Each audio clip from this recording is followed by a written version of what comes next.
سوچا بھی ہے اے مرد مسلمان کبھی تو نے،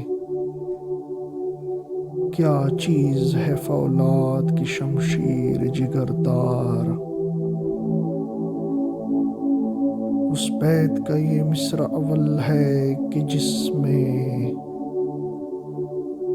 پوشیدہ چلاتے ہیں توحید کے اسرار۔ ہے فکر مجھے مصرع ثانی کی زیادہ، اللہ کرے تجھ کو عطا فقر کی تلوار۔ قبضے میں یہ تلوار بھی آ جائے تو مومن، یا خالد جانباز ہے یا حیدر کرار۔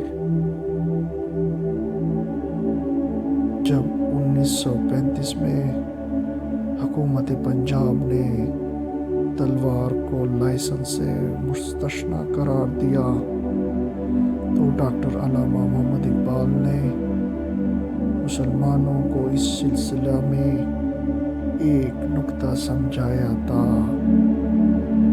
کہ اب جب کہ تمہیں تلوار کے لیے لائسنس لینے کی ضرورت نہیں ہے، یعنی تم آزادی کے ساتھ تلوار رکھ سکتے ہو، تو اس بات پر غور کرو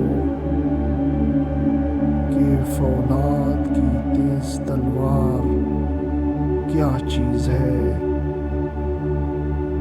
اس کا جواب یہ دیتے ہیں کہ توحید کے اسرار دو چیزوں میں پوشیدہ ہے، ایک تو یہی فولاد کی تلوار، دوسری چیز فقر کی تلوار ہے۔ اور اگر فولاد کی تلوار کے ساتھ ساتھ مسلمان کے اندر شان فقر بھی پیدا ہو جائے تو مومن خالد جانباز بن جاتا ہے یا حیدر کرار۔